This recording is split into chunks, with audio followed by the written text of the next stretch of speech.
Chers téléspectateurs de Canal Éducation, bonjour, ravi de vous retrouver. Merci de votre fidélité à notre programme. Bienvenue à cette étape de Thiès pour la caravane scientifique nationale. Voilà, une caravane qui va sillonner les 14 régions du Sénégal, bien sûr. Et spontanément, des élèves venus du lycée scientifique et technique de Thiès qui ont rejoint cette caravane pour partager leur expertise scientifique. Aujourd'hui, je suis avec Adama. Adama Fall, bonjour. Bonjour. Adama, vous êtes le président du comité scientifique et technique du lycée scientifique de Thiès. Alors aujourd'hui, est-ce que vous nous parlez, présentez-nous un peu ce dispositif que vous avez mis en place pour participer à cette caravane scientifique, donc la caravane voilà, scientifique 2025. Bonjour, moi je me nomme Adama Fall. Je suis élève en première au lycée technique de Thiès. Je suis le président du comité technique scientifique qui vous va vous présenter ces projets-là. Ouais. Ce projet-là, c'est un centre de valeur qu'on a créé, puisque ici on a un terme utilisé pour vous dire rien ne se perd ici, tout se transforme. Oui. Ici, c'est un centre de valeur qui est composé d'un poulailler, ouais. Des champs qui sont là, et on partit pour produire du gaz, avec aussi, il y a aussi le laboratoire, et aussi un système d'arrosage automatique. Ici, ce type de projet-là participe au développement durable, comme on le dit. D'où est venue cette idée de créer ce projet, un poulailler avec un champ à côté, une machine de fabrication de phosphate et tout? Wow. Ici, on s'est basé aux différentes filières de notre établissement. Ouais. Parce que si on voit les élèves d'ESCAT, c'est eux qui gèrent l'agronome. Ouais. Oui.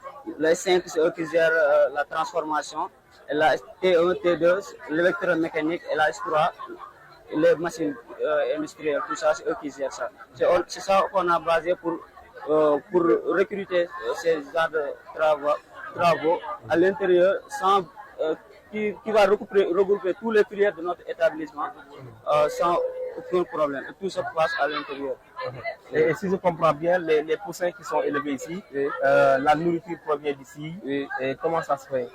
Ici, on va cultiver par exemple du maïs. Ouais. Oui, du maïs. Ce maïs-là, on va l'utiliser pour le transformer, pour avoir de l'aliment, pour nourrir ces poussins-là. Okay. En même temps aussi, on a un aspirateur ici. Après avoir ramassé les déchets, l'aspirateur va l'amener ici. Oui, du gaz. Du gaz, oui. Ce gaz-là, on va l'utiliser.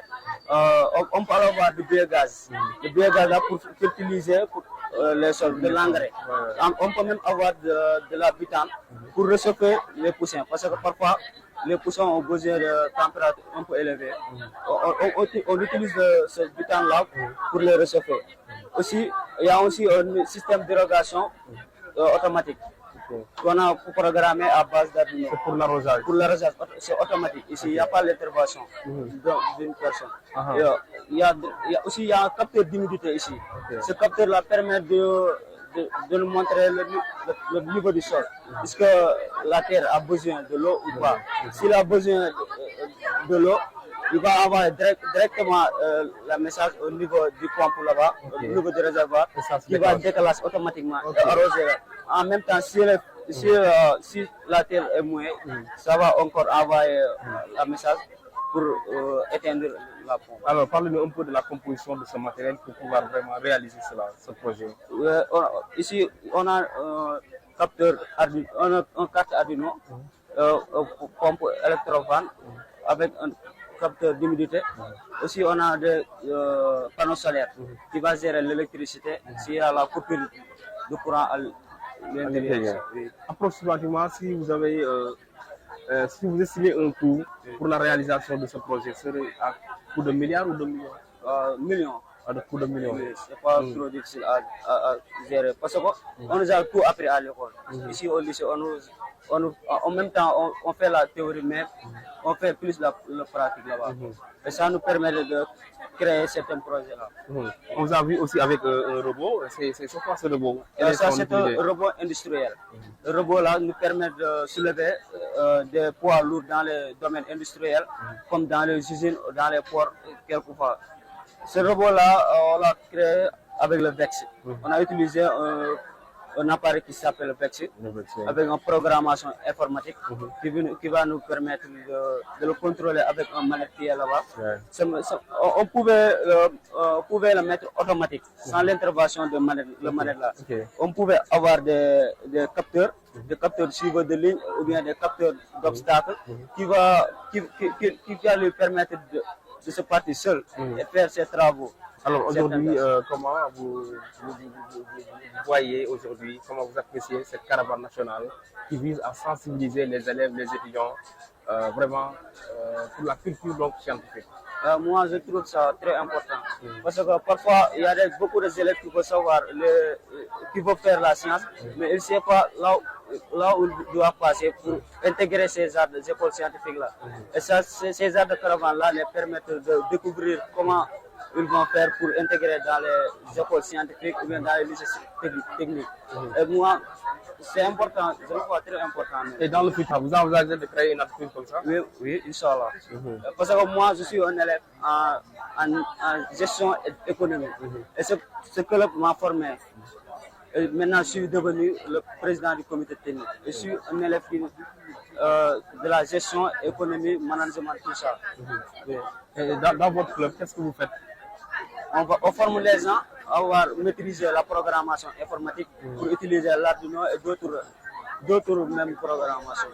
Les différentes programmations, les CIO, les CI, etc. On utilise toutes ces programmations.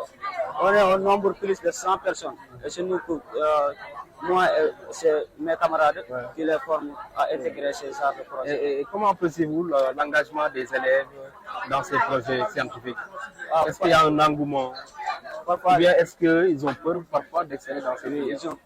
ils ont peur. Parfois, parce que beaucoup d'élèves disent que le lycée technique c'est difficile, c'est difficile. Mais ici, dans la vie, rien n'est facile. Il faut juste avoir la volonté de contacter avec certaines difficultés pour s'avancer. Merci Adama. En tout cas, ça a été un plaisir de venir découvrir ce que vous faites, ce que vous présentez au public dans cette caravane scientifique nationale. En tout cas, tous nos encouragements. Merci. Allez, merci beaucoup et plein succès dans vos projets.